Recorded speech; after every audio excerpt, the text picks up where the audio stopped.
Persistir. Segundo o dicionário, o livro das definições, essa palavra significa demonstrar constância, insistência, perseverar. Tem certas coisas na vida que exigem persistência. Concluir uma faculdade, fazer uma dieta, ler livros. Sim, ler livros. O apóstolo Paulo nos diz em 1 Timóteo 4,13 que devemos persistir em ler. Você sabe por quê? Porque ler exercita o seu cérebro, estimula o seu raciocínio, sua memória e a sua capacidade de aprendizado. Quem tem o hábito de ler escreve bem e interpreta melhor o que outros escrevem. A leitura de bons livros amplia o nosso conhecimento, desenvolve a nossa imaginação e diminui o nosso estresse. Tem coisa melhor do que ler um livro enquanto se toma uma xícara de café? Porém, mais importante que tudo isso, a Bíblia nos diz para lermos livros inspirados, pois eles nos aproximam de Deus, nos ajudam a compreender a sua palavra, que também é um livro, e nos capacita a sermos cada dia mais úteis ao Senhor e ao nosso próximo. Apesar de tudo isso, ler exige dedicação. A vida corrida e as distrações do mundo digital muitas vezes tiram o nosso foco daquilo que realmente é importante, profundo e enriquecedor. É preciso perseverar. Leia um livro e depois outro e outro. Você só tem a ganhar. A cada página, ao mesmo tempo em que exercita sua mente, você alimenta a sua alma. A CPAD se compromete a te ajudar nesse desafio, publicando obras que certamente serão fontes de bênçãos para a sua vida. Por isso, ela faz questão de te lembrar essas palavras sagradas. Persiste em ler. Uma campanha CPAD.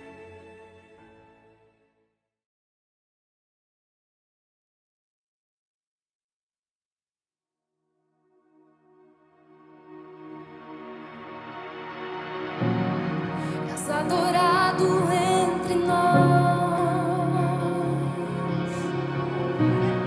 tão desejado aqui, mas nada se comparará com a glória que há de vir. Eu não sou daqui, pra casa voltarei. Ele vem me buscar e com ele eu irei. Eu não sou daqui, pra casa voltarei. Ele vem me buscar e com ele eu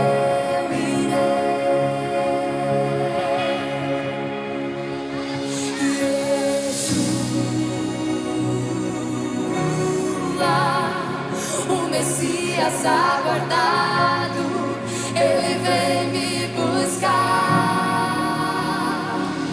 Yeshua,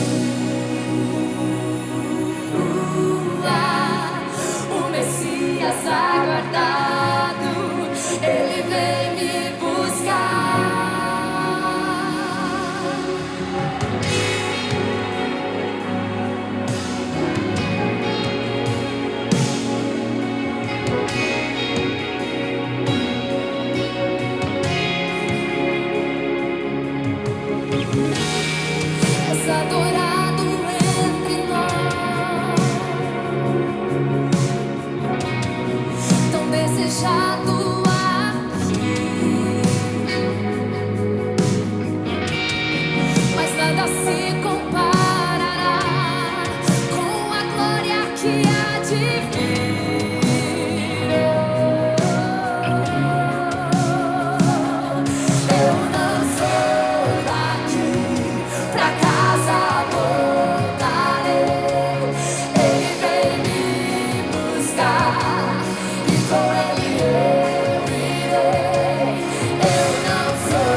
Messias aguardado, ele vem me buscar.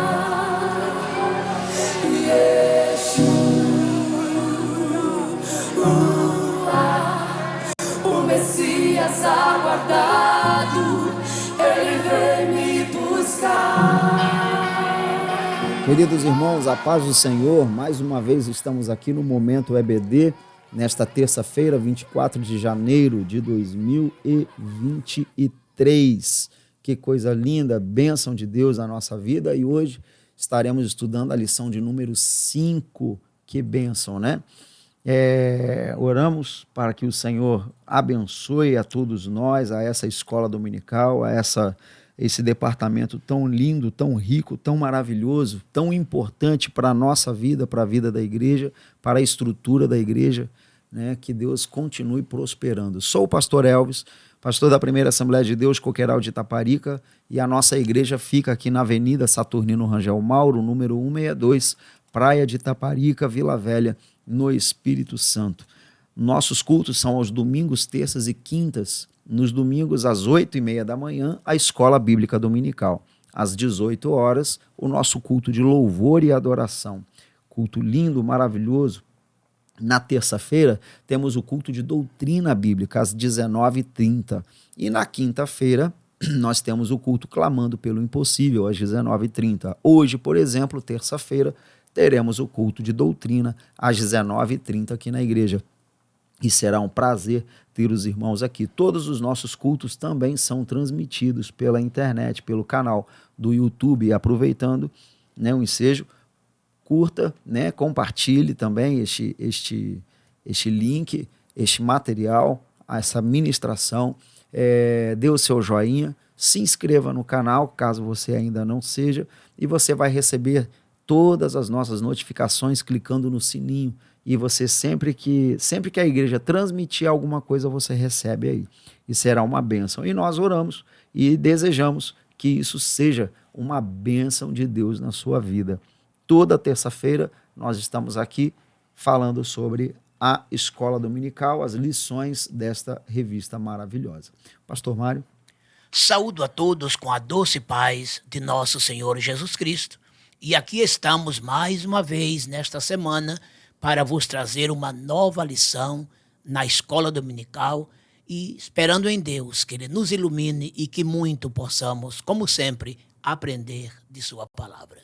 Bênção. Vamos orar então? Querido eterno Deus, bendito Pai Celestial, nós te agradecemos por este momento especial. Aleluia. Mais uma vez estamos reunidos em nome de Jesus e para aprender mais um pouquinho da tua palavra. Senhor, fale conosco, nos mostre, que teu Espírito Santo nos oriente, que essa palavra seja ministrada de forma maravilhosa e sobrenatural, debaixo do teu poder e da tua unção, em cada coração. Assim eu te peço, Senhor, e oro no nome precioso de Jesus Cristo, nosso Salvador.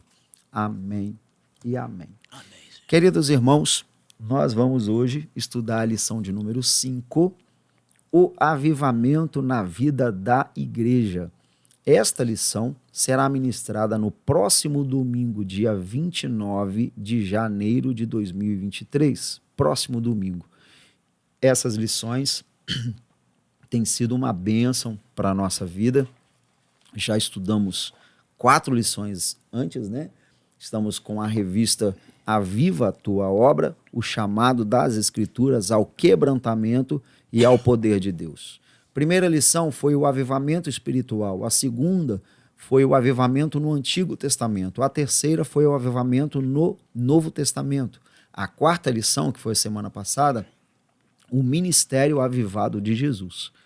Hoje nós estudaremos o avivamento na vida da igreja. Igreja, que bênção!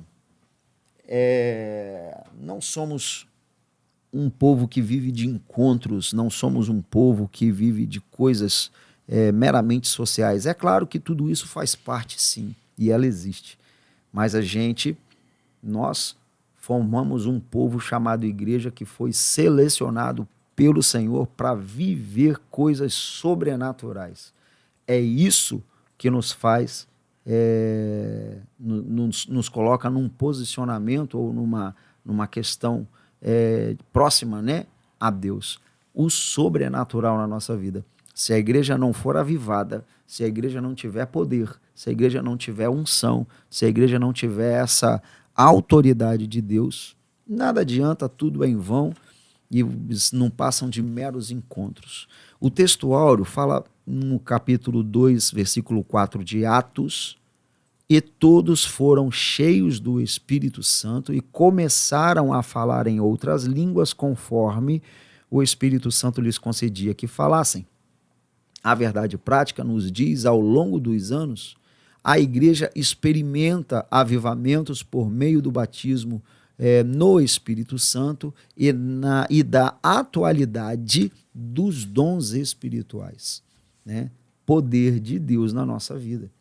Atos capítulo 2, versículo 1 a 13, é a leitura bíblica em classe, nos diz o seguinte: cumprindo-se o dia de Pentecostes, estavam todos reunidos no mesmo lugar. E de repente veio do céu um som, como de um vento veemente e impetuoso, e encheu toda a casa em que estavam assentados. E foram vistas por eles línguas repartidas como que de fogo, as quais pousaram sobre cada um deles. E todos foram cheios do Espírito Santo e começaram a falar em outras línguas, conforme o Espírito Santo lhes concedia que falassem. Em Jerusalém estavam habitando judeus, varões religiosos de todas as nações que estão debaixo do céu.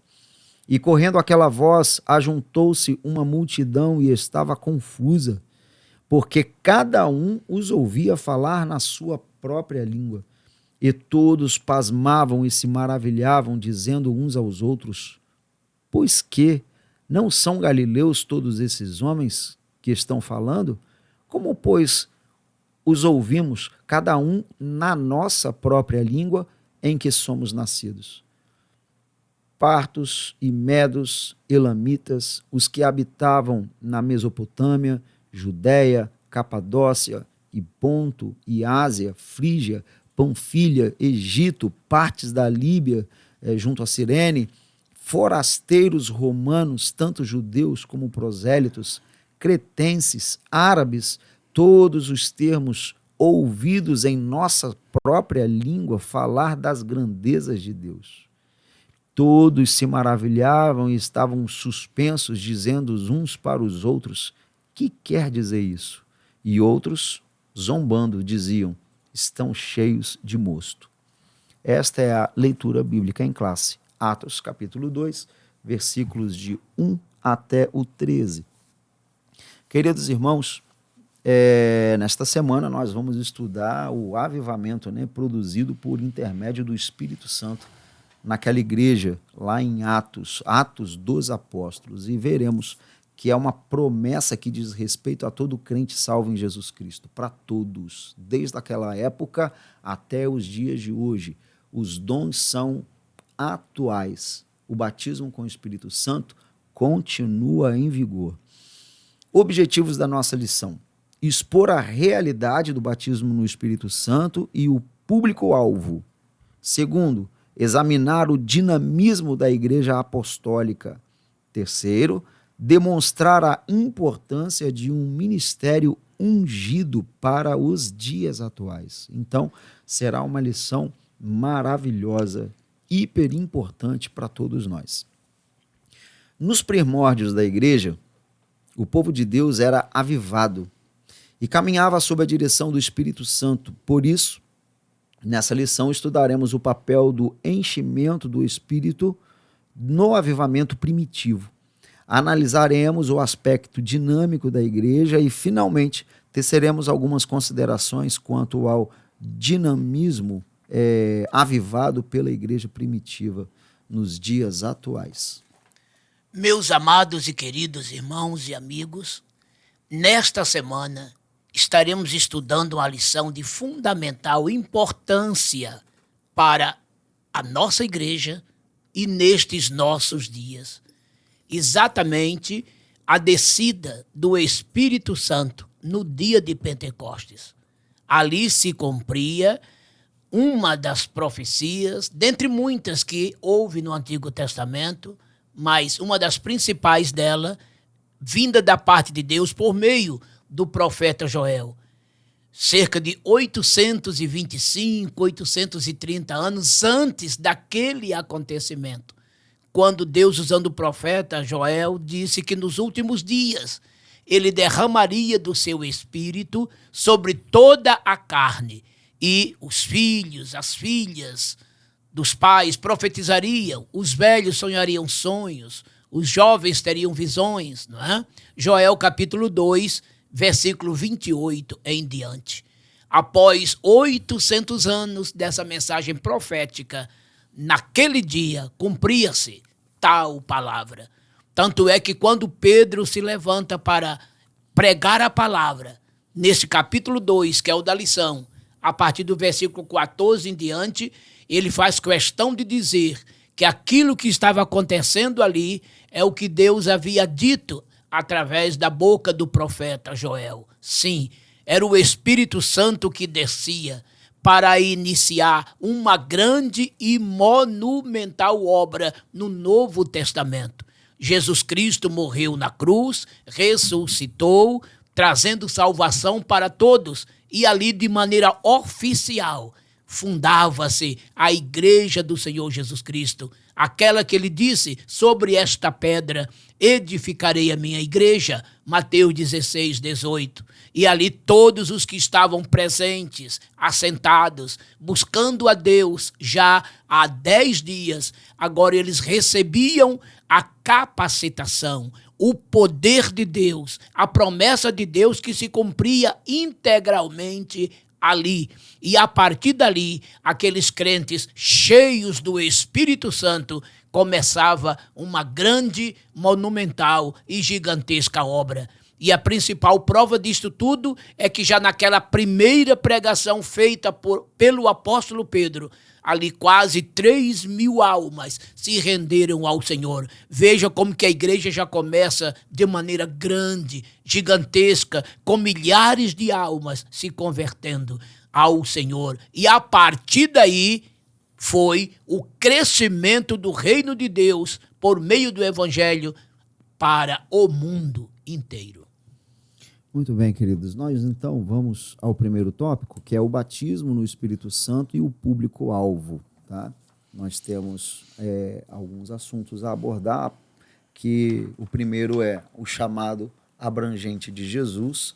A promessa é para todos os salvos, o engano dos cessacionistas. Vamos lá, então. O chamado abrangente de Jesus. A primeira condição para receber o batismo no Espírito Santo é passar pela experiência de salvação, sendo necessário arrepender-se e crer no Evangelho, como está em Marcos 1,15, pois sem arrependimento e fé não há salvação. A segunda condição é obedecer a Deus, pois nosso arrependimento e fé devem apresentar frutos dignos. 1 João 5, de 2 a 4. Finalmente, a terceira condição é santificar-se, pois sem santificação ninguém verá a Deus. Hebreus 12, 14. Esse chamado de Jesus é para todas as pessoas. Ele antecede a experiência do batismo no Espírito Santo. É muito importante entendermos tal ponto e tal assunto. O batismo com o Espírito Santo é para todos, mas esses todos, quem? Aqueles que verdadeiramente se arrependerem dos seus pecados e aceitarem a Jesus Cristo como Salvador. Paulo já dizia: a fé vem pelo ouvir e o ouvir pela palavra de Deus. Romanos 10, 17. E esta palavra Jesus mandou pregá-la no mundo inteiro. Marcos 16, 15, 16, Mateus 28, de 18 a 20. Esta palavra precisa ser pregada, ensinada, chegar aos corações. E o Espírito Santo é quem aplica esta palavra e convence o pecador do seu pecado, da justiça e do juízo. João 16, 8. Após esta conversão, né, o que acontece com o ser humano? Ele é justificado, ele é regenerado e entra num processo de santificação. A partir daí, ele está apto e pronto para buscar de Deus esta promessa, que foi dada tantos e tantos anos atrás. E, por fim, antes de Jesus subir, ele já dizia em Lucas 24, 49, ficai, porém, na cidade de Jerusalém, até que do alto sejais revestidos de poder. Mas ele inicia esse versículo dizendo, eis que sobre vós envio a promessa do meu Pai. Ficai, porém, na cidade de Jerusalém, até que do alto sejais revestidos de poder. Então agora Jesus estava enviando sobre aqueles discípulos a promessa do Pai. E o próprio João Batista disse assim, após mim virá um que é mais poderoso do que eu, do qual, baixando-me, não sou digno de desatar as correias de suas alparcas, e ele vos batizará com o Espírito Santo e com fogo. Mateus 3:11. Então aqui se vê o cumprimento desta profecia, o Espírito Santo descendo sobre os crentes. Mas vejam, crentes, já eram crentes, servindo ao Senhor. E esta é a condição sine qua non para que o crente receba o batismo com o Espírito Santo. Ou a pessoa, no caso, né? Ele precisa ser crente, convertido, fiel a Deus, e a partir daí ele será cheio do Espírito Santo, ungido pelo Espírito Santo para uma grande obra. Muito bem, queridos. O segundo é a promessa é para todos os salvos. Os primeiros a receberem essa manifestação sobrenatural do Espírito Santo foram os discípulos que, salvos, se reuniam no cenáculo para perseverar em oração. Atos 1, 12 a 14. Eles esperavam o cumprimento da promessa feita por Jesus e, de repente, o Espírito foi derramado sobre todos os que estavam reunidos e assentados na casa. Ao final do 2º capítulo de Atos, o apóstolo Pedro afirma que a promessa diz respeito a vós, a vossos filhos e a todos os que estão longe, a todos quanto Deus, o nosso Senhor, chamar. Atos 2:39. Assim, o texto bíblico atesta a abrangência atemporal e perene da promessa. O batismo no Espírito Santo é para todos os salvos em todas as épocas, culturas e geografias. Então eu já vou emendar com o engano dos sensacionistas, né? O sensacionismo é uma corrente da teologia reformada de algumas igrejas históricas que afirma que os dons espirituais cessaram na igreja, na vida da igreja. Segundo essa corrente, o batismo no Espírito Santo e os dons espirituais eram apenas para os dias apostólicos. Há uma ginástica de interpretação bíblica para justificar essa invencionice histórica. Há outros ainda que, seguindo seus teólogos, afirmam que o batismo no Espírito Santo é a própria conversão. Já estudamos em trimestres anteriores que o Novo Testamento e principalmente o livro de Atos mostra com detalhes que o batismo no Espírito Santo é uma experiência distinta da salvação. Como vimos aqui, todos os discípulos que receberam o batismo no Espírito Santo já eram salvos e que os dons espirituais transbordaram os limites da igreja apostólica. Portanto, como pentecostais, afirmamos o batismo no Espírito Santo com evidência física de falar em línguas estranhas, bem como a atualidade dos dons espirituais na vida da igreja. Essa realidade espiritual perpassa todas as épocas, culturas e geografias em que haja um salvo em Cristo.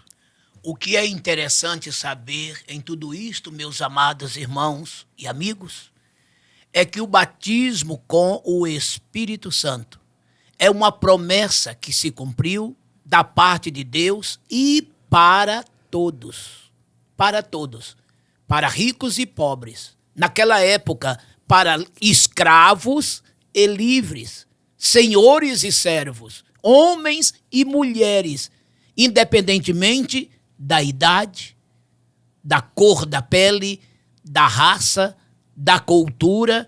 O que importava era a salvação em primeiro lugar para todos. O batismo é uma consequência da salvação. O próprio Jesus disse: estes sinais seguirão aos que crerem. Olha agora, em meu nome expulsarão demônios, falarão novas línguas. Olha o batismo com o Espírito Santo aqui, não é? Pegarão nas serpentes, se beberem alguma coisa mortífera, não lhes fará dano algum, e imporão as mãos sobre os enfermos e os curarão. Atos, né? Marcos, capítulo 16, versículos 17 e 18. Então veja que o batismo com o Espírito Santo era e é um sinal que segue aquele ou aquela que crer no nome de Jesus Cristo e o recebe como Salvador. Outro detalhe: o batismo com o Espírito Santo é para todas as épocas. Imaginem só, se Deus ia fazer uma promessa desse tamanho, né? 800 anos antes e depois vários outros profetas que profetizaram apenas para aqueles dias, de modo algum.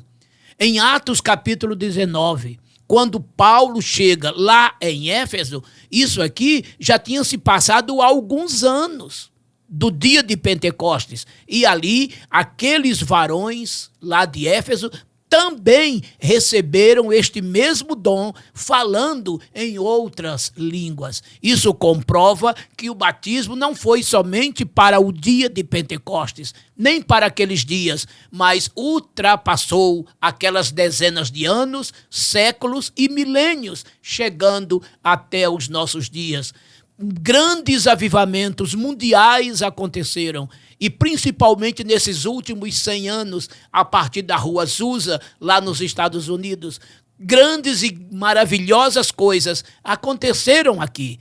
E aqui no Brasil, a partir de 1911, com a chegada dos missionários Gunnar Vingre e Daniel Berg, iniciou-se uma grande obra, um grande movimento pentecostal, que é a nossa Assembleia de Deus, que hoje são milhões de crentes que falam em línguas estranhas. E a língua estranha é a evidência do batismo com o Espírito Santo. Isso rechaça esta tese de que o batismo foi para aquela época. E também rechaça a tese de que o batismo está ligada ao momento do aceitar Jesus. Não, é diferente.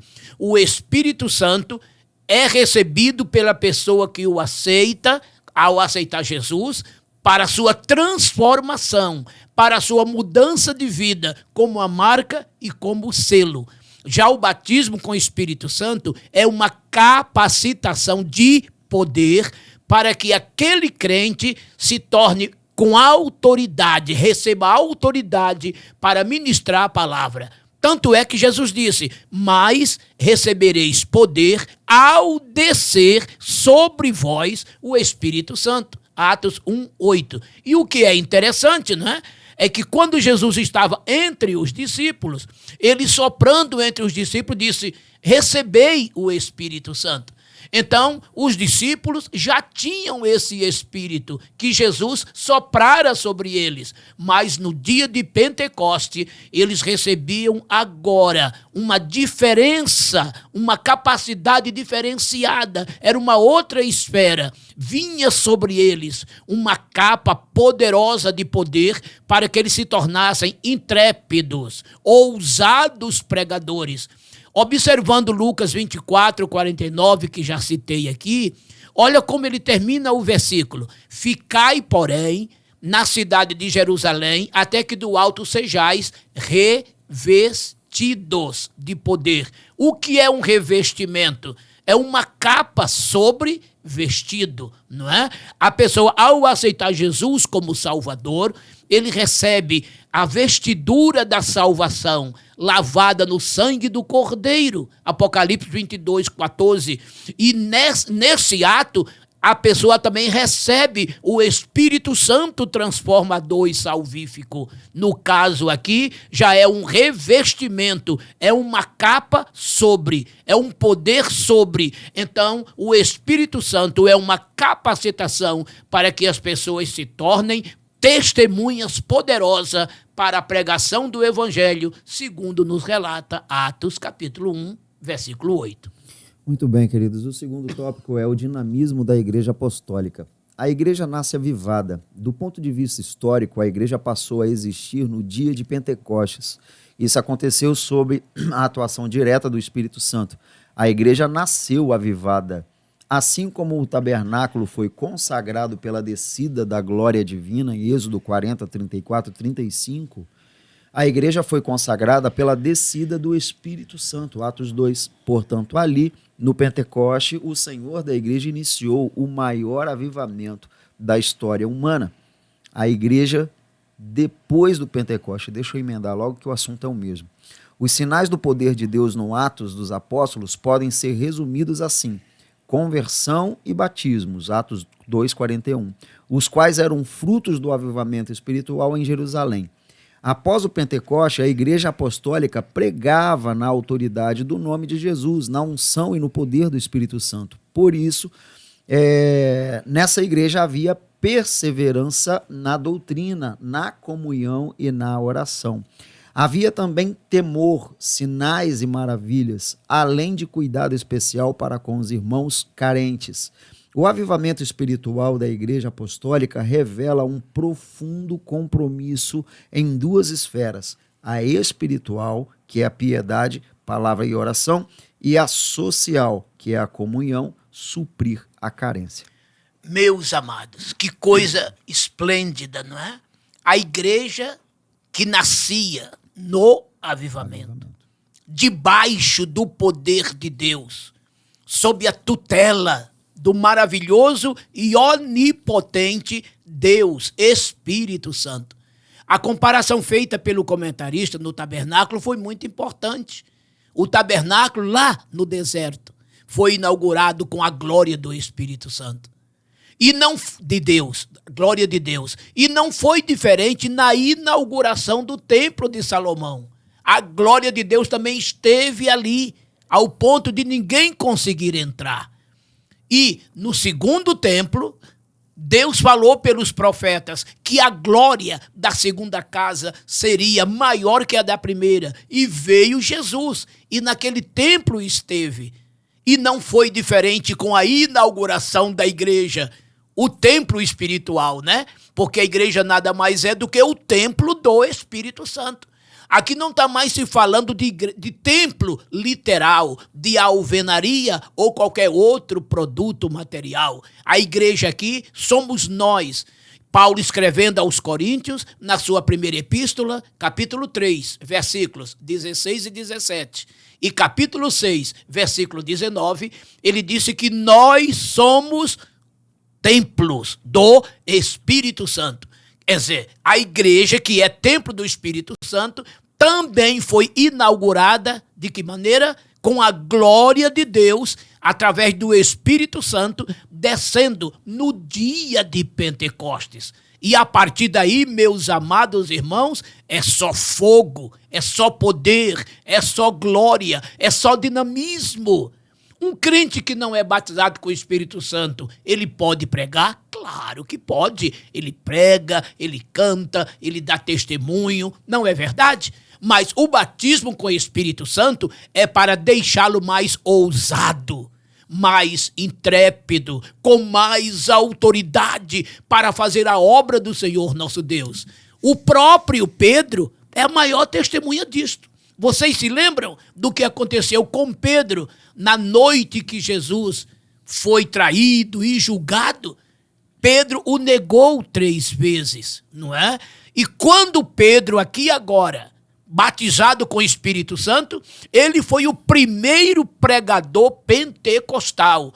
De maneira ousada, intrépida, ele pregou a palavra e, resultado daquela mensagem, 3.000 almas se converteram ao Senhor. Olha a diferença do amedrontado Pedro de antes para agora o ousado Pedro daquele momento, né? E agora o povo ali também, cheios da graça de Deus pela pregação, cheios do Espírito Santo, se tornava tudo mais fácil para obedecer a doutrina, estar na comunhão, na Santa Ceia, nas orações, no partir do pão, não é? E também ali, em toda a alma, havia temor. Temor da parte de quem? Do Espírito Santo. E por conta disso, sinais, prodígios, maravilhas eram feitas entre todos por meio dos apóstolos. E no meio disso tudo, amados, o Espírito Santo promove este avivamento espiritual que se exterioriza para o material, deixando uma igreja socialmente equilibrada, cheia de amor, de harmonia, de união, fazendo com que aqueles que têm, não deixando aqueles que nada têm passarem falta. Eles chegaram ao ponto de até vender propriedades para distribuir com os pobres o resultado desta venda, não é? De sorte que todos tinham tudo em comum e ninguém sentia falta de nada. Então era o perfil de uma igreja perfeita, avivada pelo Espírito Santo, com o seu lado espiritual em plenitude e com o seu lado social também em plenitude. Atos 2, de 42 a 49. Leia isto e você vai ver que quando o Espírito Santo está na vida da igreja coletivamente falando, ou do crente individualmente falando, ele é espiritualmente, moralmente, socialmente saudável, porque o Espírito Santo está com ele, o avivando em tudo. O ministério ungido para os dias atuais é o último tópico. Na unção do Espírito Santo, a pregação cristã deve ser acompanhada de poder, sinais e milagres. Esses sinais podem ser manifestos por meio de salvação de vidas para Jesus, expulsão de demônios, imposição de mãos sobre os enfermos para serem curados, conforme Jesus declarou que aconteceria. Um ministério avivado, ungido pelo Espírito Santo, é indispensável à missão da igreja nesses dias, na unção do Espírito. E quero emendar com autenticado por Deus, que é um ministério ungido, não se desenvolve apenas por intermédio dos instrumentos formais acadêmicos dentro dos padrões hermenêuticos, exegéticos, homiléticos da pregação. Todos esses instrumentos são importantes para o aprimoramento do obreiro, mas só eles não bastam. Na verdade, ficam muito longe. É preciso que Deus aprove o trabalho do obreiro. Foi assim que aconteceu em Marcos, quando Jesus autenticou a pregação dos discípulos, confirmando a palavra com sinais que se seguiam. Portanto, o modelo da pregação do Novo Testamento é uma mensagem confirmada pelos sinais e prodígios de Deus. Tem que ter unção de Deus. Então, amados, a que conclusão chegamos?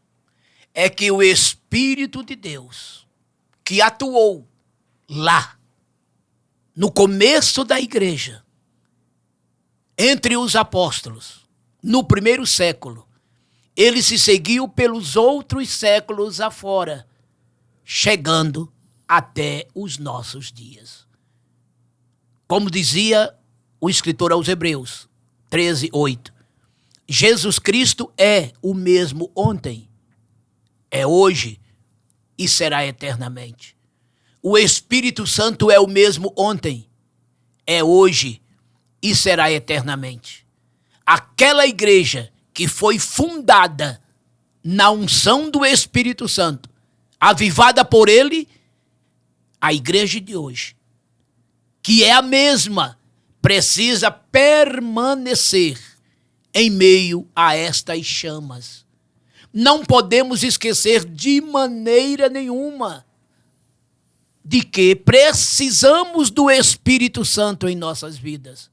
Precisamos ser sempre dependentes dele. É claro que hoje temos uma modernidade aí tremenda, não é? Também veio a nós agora a evolução eletrônica, da tecnologia. As coisas estão diferentes, inclusive mais fáceis. Temos maravilhosos, excelentes seminários, como também temos os pseudos, não é? Onde se aprende muitas metodologias, conforme o comentarista disse aqui, hermenêutica, homilética, toda sorte de didática, né? Como se pregar o evangelho, como se comportar, liturgia nos cultos. que tudo isso é muito bom, é maravilhoso e precisa sim, concordo plenamente. Agora, o que não pode esquecer é que não pode faltar a unção do Espírito Santo na vida do pregador, na vida do cantor, na vida da igreja, no momento do culto. Um culto meramente litúrgico fica oco, fica vazio. E da maneira que se entra, se sai. Mas quando o Espírito Santo se faz presente, exatamente porque ali está uma igreja santa, que busca, que ora, que chora e que ansiosamente aguarda a vinda do seu noivo, saiba, o Espírito Santo acha a liberdade para agir. E a unção é derramada, e a alegria contagia, e a graça também.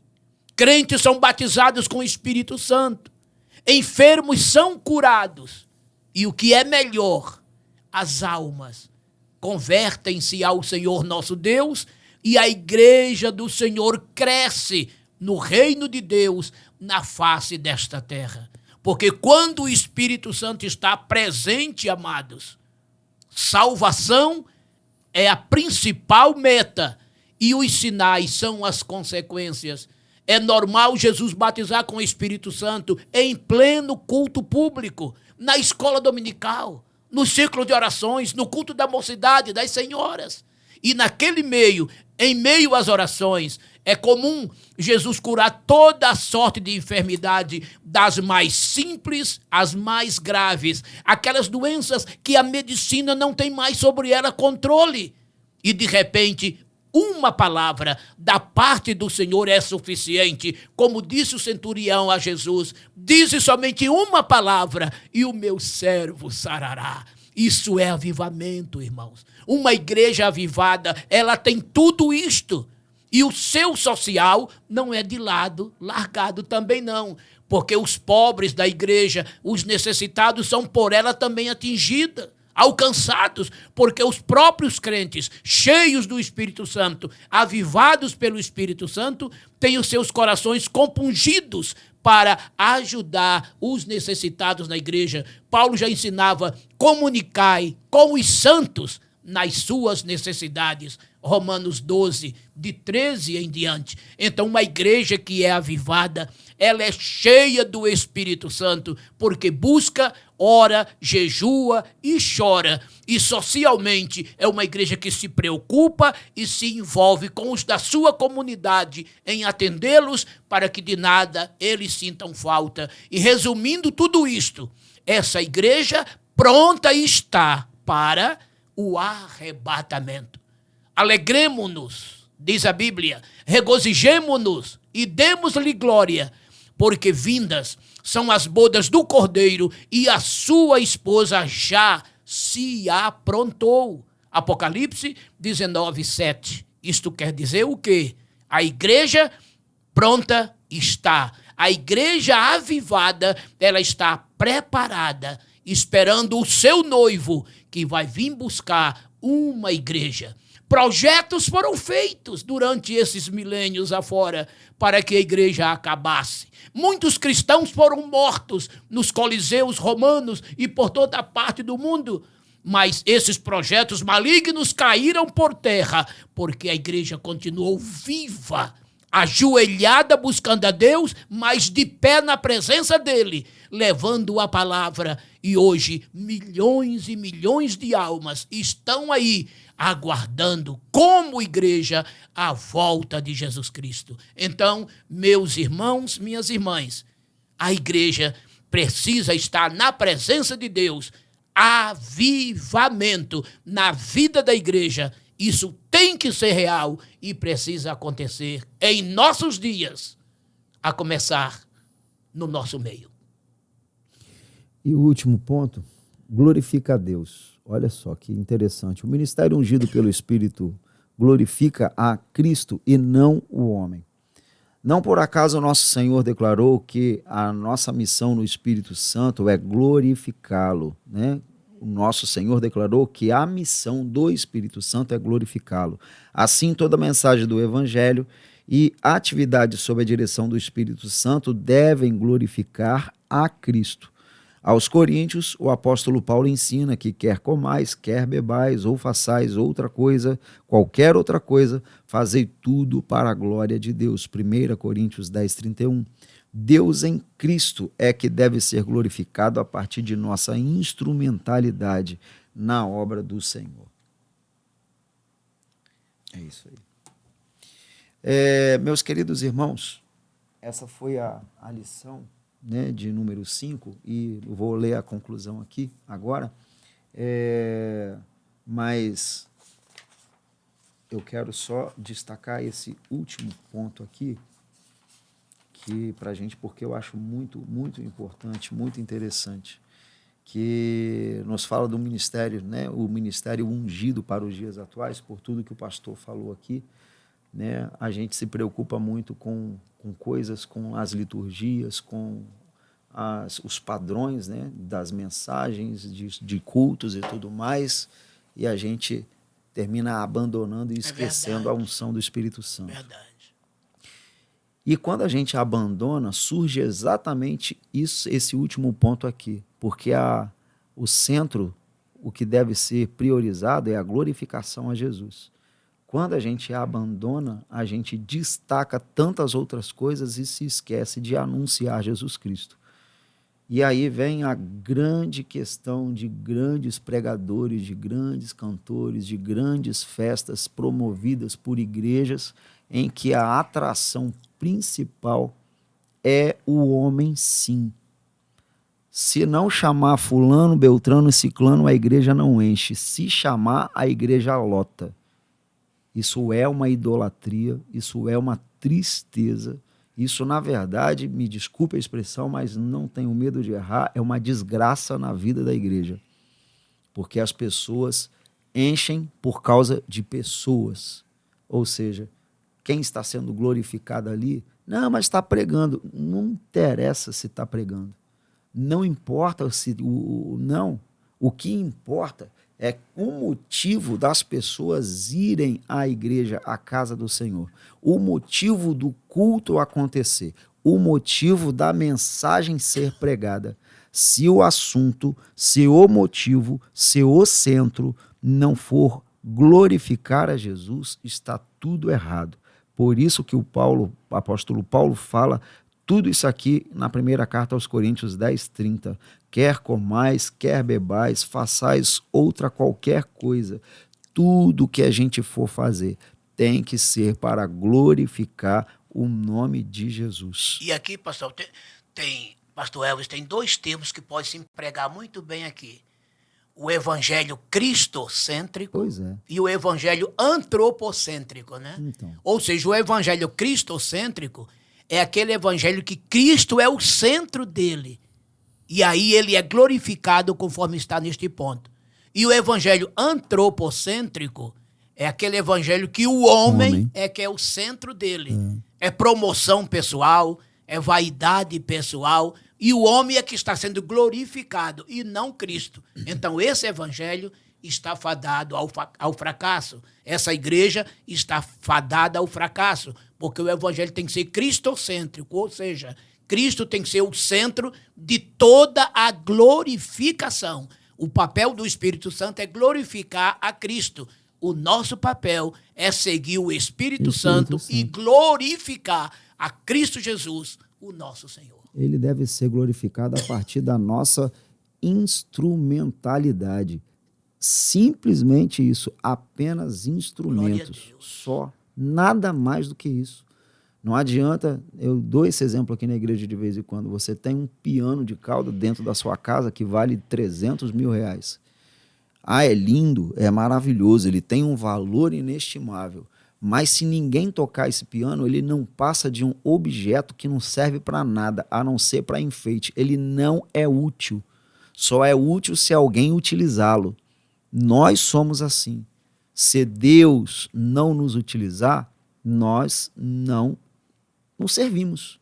seremos totalmente inúteis, inutilizados. Então somos apenas instrumentos. A glória é dele, a mensagem é dele.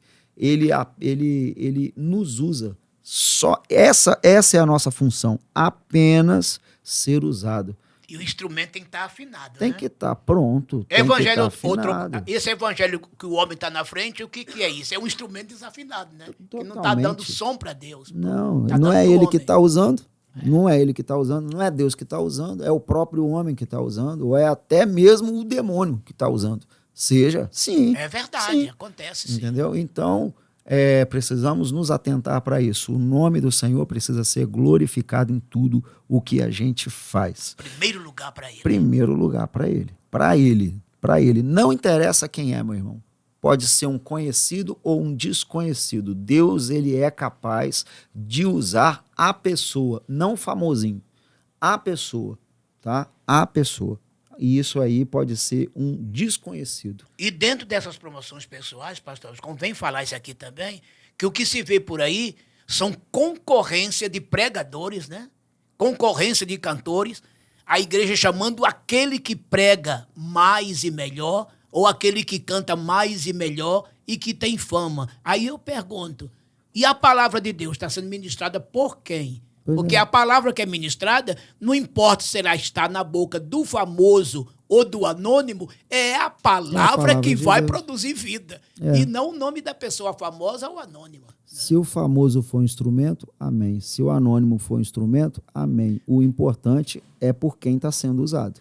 E a prova disto é que a igreja do Senhor, em todo mundo, ela cresceu através de quem? De pregadores anônimos. Anônimos. Veja que esses programas de televisões que tem por aí afora, grandes pregadores, eles não acrescentaram praticamente nada. A igreja cresceu no anonimato com testemunhas anônimas. Pois é. Glorifica a Cristo. Aleluia. Glorifica a Cristo. Apenas isso. Não importa quem, se for servo do Senhor, se é instrumento do Senhor, o poder de Deus vai descer, as coisas vão acontecer, o sobrenatural de Deus vai agir, vai ser bênção. Bênção. Conclusão, a Igreja Apostólica nasceu sob o avivamento do Pentecostes, debaixo do glorioso batismo no Espírito Santo ao longo de sua história. Aprendemos que a razão do seu êxito não foi o conhecimento humano de seus pregadores, membros e congregados. O que fez toda a diferença no ministério da Igreja Apostólica foi a unção do Espírito Santo sobre essa igreja. Não podemos deixar a chama apagar. A unção do Espírito Santo continua disponível até hoje. E glória a Deus por isso.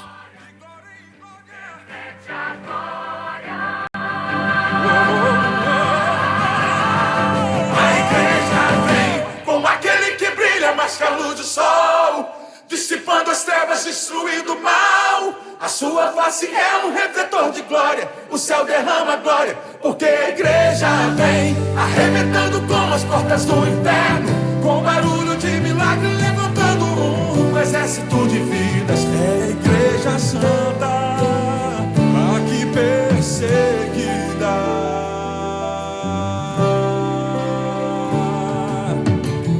Tentaram acabar com a base da igreja. Sem ela a terra não povoaria o céu. Ela não teria força para adorar, não haveria missionário em todo lugar. Mas o plano não deu certo. Não, não. Tentaram nos calar matando alguns irmãos, mas nada adiantou, surgiram mais cristãos, louvando como Paulo e Silas na prisão, movendo o grande céu, estremecendo o chão, assumindo a missão. O plano do Senhor é o que prevaleceu. Há quase 2000 anos a igreja só cresceu. Jesus é a cabeça e nos ensina a trabalhar. A base é muito forte, nada pode abalar. Por isso o inferno vive a chorar. A igreja não descansa, o tempo todo está lá, brilhando em toda parte. A igreja vem, quebrando cativeiros para salvar alguém. A igreja vem com aquele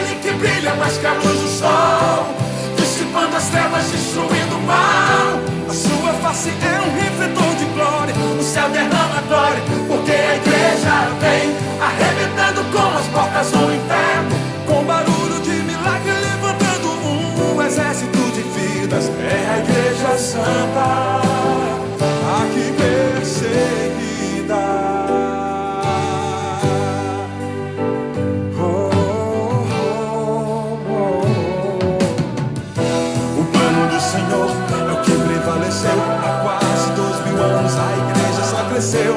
Jesus é a cabeça e nos ensina a trabalhar. A base é muito forte, nada pode abalar. Por isso que o inferno vive a chorar. Igreja não descansa o tempo todo. Brilhando em toda parte, a igreja vem, quebrando cativeiros pra salvar alguém. A igreja vem, a igreja vem, como aquele que brilha mais que a luz do sol, dissipando as trevas, destruindo o mal. A sua face é um redentor de glória, o céu derrama glória, porque a igreja vem, arrebentando com as portas do inferno, com barulho de milagre, levantando um exército de vidas. É a igreja santa, aqui perseguida. O noivo vem aí, a igreja está se preparando para cantar no coral, junto com os anjos. O noivo vem aí, eles estão te convidando para cantar no coral, junto com os anjos, junto com os anjos, junto com os anjos. A igreja vem, mais que a luz do sol, dissipando as trevas, destruindo o mal. A sua face é um refletor de glória. O céu derrama glória, porque a igreja vem. Queridos irmãos, chegamos então ao momento, né, final da nossa lição de hoje, que nós estudamos a 5ª lição, que foi o avivamento na vida da igreja. Terça-feira que vem nós estaremos estudando a próxima lição de número 6, que é o avivamento no ministério de Pedro. E será uma bênção também, como tem sido até agora. Então, desejamos a todos aí uma excelente aula, né? Que o Senhor lhes ajude, lhes abençoe, encha-os do Espírito Santo de Deus para que essa aula seja uma potência na escola dominical. Querido eterno Deus, bendito Pai Celestial, nós te agradecemos por esta lição maravilhosa, por esta porção da tua palavra. Muito obrigado. Senhor, abençoe este departamento, cada professor, cada aluno, continue conosco, porque nós precisamos do agir do Senhor, precisamos do poder, da unção de Deus, do Espírito Santo na nossa vida. Senhor, tenha misericórdia de nós. É isso que eu oro, em nome de Jesus. Amém. Pastor Mário. Que o eterno amor de Deus, nosso Pai, a graça de nosso Senhor Jesus Cristo, o nosso querido Deus Filho e a comunhão do Deus Espírito Santo venham repousar sobre esta noiva linda de Jesus, chamada Igreja, que ama e o aguarda ansiosamente, hoje e sempre. Amém. Amém.